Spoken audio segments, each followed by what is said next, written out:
পরক্ষণে জমান বেঁধে যাবে।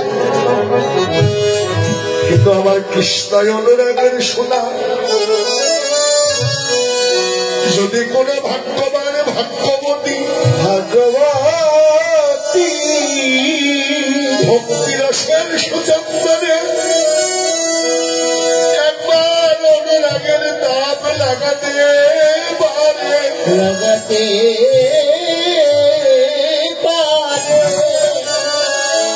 নাগরী রে নাগরী তাদের কৃষ্ণ বলে সদা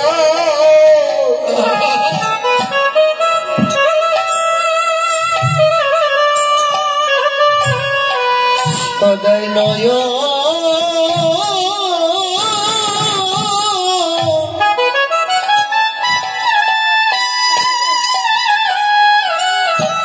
ওদের নয়ন কাঁদে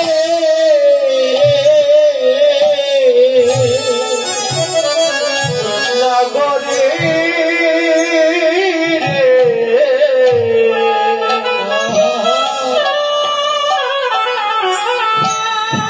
কৃষ্ণ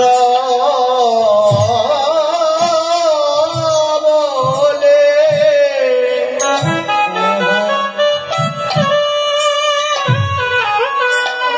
সদা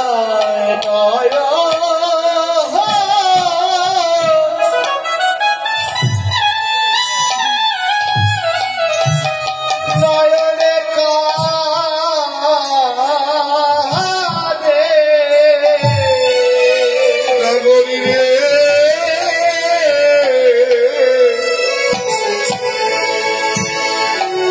তার যে কৃষ্ণ বলে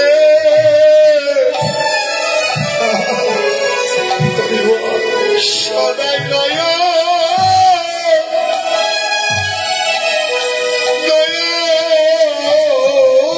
কাঁদে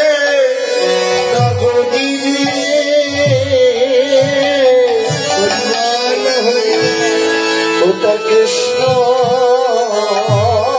বলতে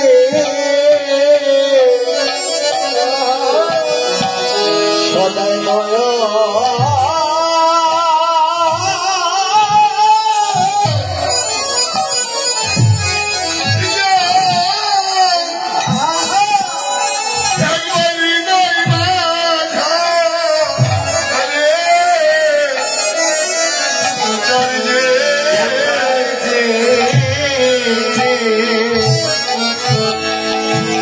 কৃষ্ণ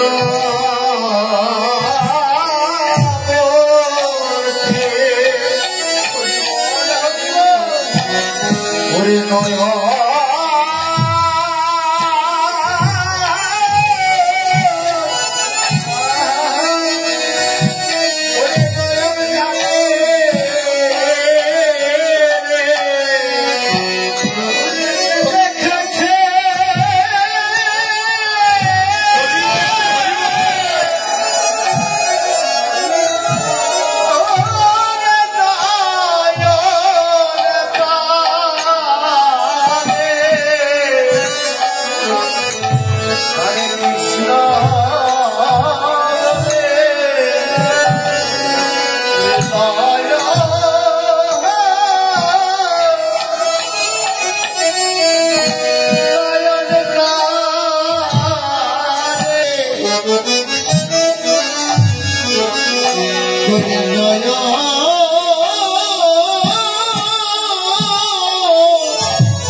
অক্লান্ত পরিশ্রম করছি।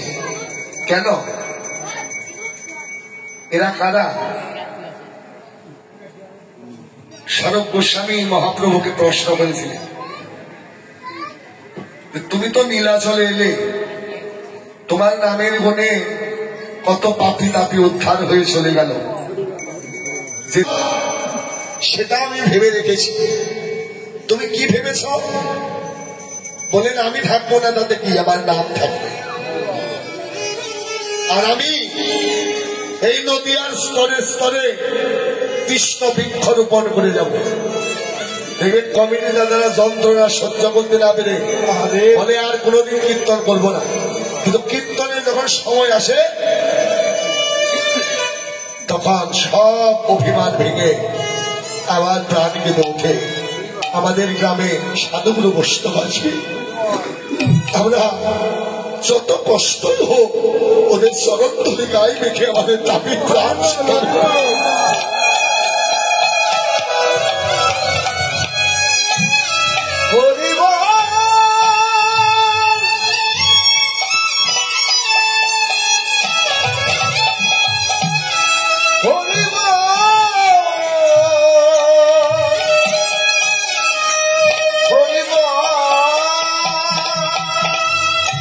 মহাপ্রভু এদের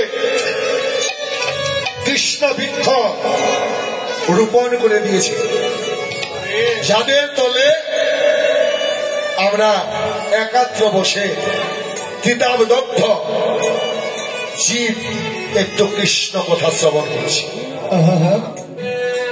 এদের অন্তরে যদি ওই বাসনা না জানত তাহলে আমারও আশা হতো না, আর আপনাদেরও আশা হতো না। কোনো ধরে দিবেন না তাদের জন্য। জয় জয় নিতাই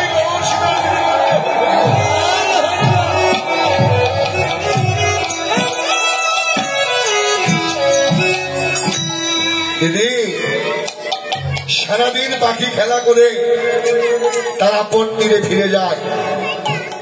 সঙ্গে ভগবানের দুবার দেখা হয়েছিল। একবার তোমার জন্ম ছিল বৃন্দাবনে পশুকুলে, সেদিন তুমি কেঁদেছিলে, ভগবান কবে আমার জন্ম মানব কুলে হবে, কবে আমি দেহটা কৃষ্ণ সেবায় রাখবো।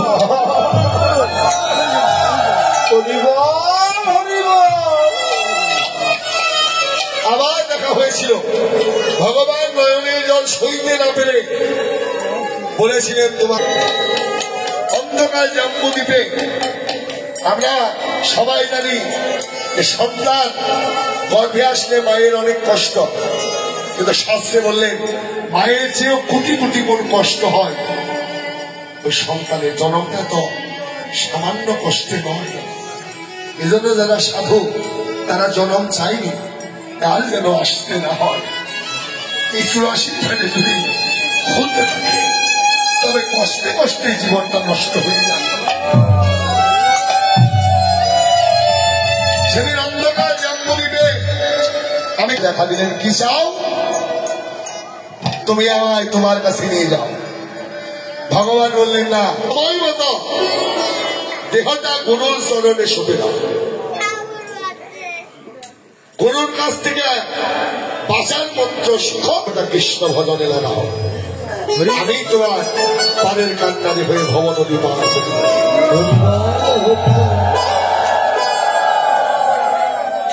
তোমার মায়ায় পড়ে দেহে এলো যৌবন, যৌবনের লালসায় পড়ে ভালো মন্দির বিচার করি না, কিসে পাপ হবে পূর্ণ হবে এই ভাবনা জেনে অকাতরে পাপ করতে থাকো।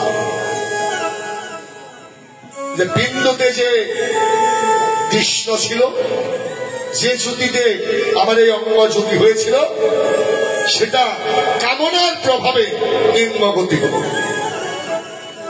যত ঝলতে লাগলো তত আমার রূপের লাবণ্য নষ্ট হবে।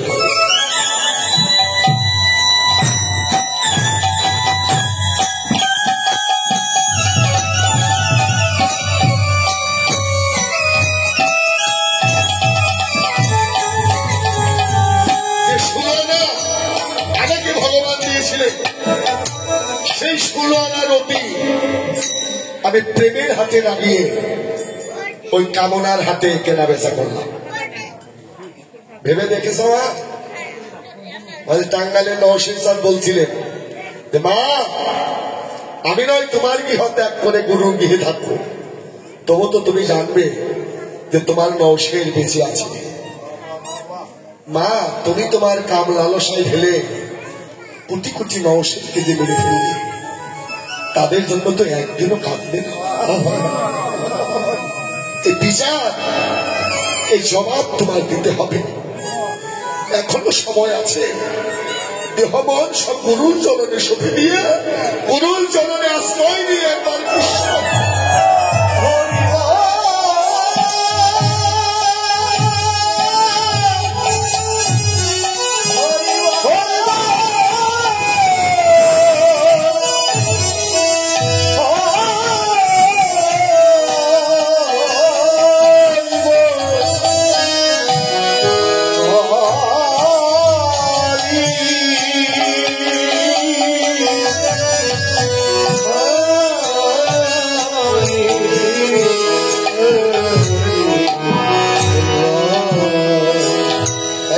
রইল। সময় মতো দেহটা গুরুর চরণে দিয়ে গুরুর কাছে সেই মন্ত্র নাও, যে মন্ত্রে তুমিও বাঁচবে, তোমার স্বামীকেও বাঁচাবে। নচেত কোটি কল্পকাল যদি কর শ্রবণ কীর্তন, তথাপি না হবে কৃষ্ণ পদে প্রেম।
কৃষ্ণ প্রেম ভক্তি লাভ হোক, সাধুগুরু বৈষ্ণবের কৃপা লাভ হোক। হরে কৃষ্ণ।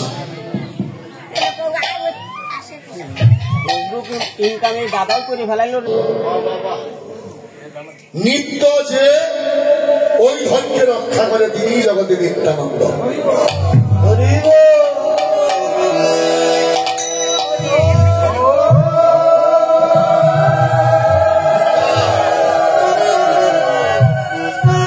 যে রতি ভগবান আমাকে দিয়েছিলেন, সেই রতি আমি নষ্ট করে ফেলেছি। এখন উপায়, কলিহত জীবে স্বল্প আয়ু, মন্দ ভাগ্য, অন্নগতা প্রাণ, জনিগতা মন। দেখেন কত দোষ। আমার গুরুদেব বললেন, নারীর কাম ভীষণ হলে যদি ঝাঁপ দাও, তাহলে হৃদয়টা পড়ে শেষ হয়ে যাবে। আর আমার নয়নের গতি ঠিক সেই দিকে। তাহলে এত দোষ নিয়ে ভগবানকে কি করে ভালোবাসবে? হৃদয়ের যত রতি ছিল, তাকে একান্তই কাছে পাবা। তার জন্য আমার নয়ন একদিনও কাঁদল না। কেঁদেছি আমি বিষয় হারিয়ে, পুত্র হারিয়ে, স্বামী হারিয়ে, কন্যা হারিয়ে, ধন হারিয়ে, কিন্তু এ নয়ন কাঁদে একটা বল কৃষ্ণ বলে।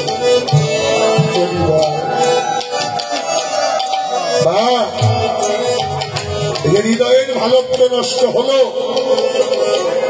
এত ভালোবাসা দিলেন স্বামীকে, কত আদর করলেন, কত সোহাগ করলেন, কিন্তু যেদিন ওই বিছানা থেকে নামতে পারবেন না, একটি উপায় দিলেন, সহজ উপায় কি, যে তোমার এই অন্তর বাসা নষ্ট করে ফেলেছ, তাই তো? এই বাসাটাকে তুমি যদি ভালো করতে চাও তাহলে তুমি সাধু সঙ্গ করো। কোন পূজা নেই, দেখ অর্চনা নেই, যজ্ঞ নেই, ধ্যান নেই, হৃদয়টাকে ভালো করার একমাত্র ঔষধ কৃষ্ণ নাম করা। কৃষ্ণ নাম করতে করতে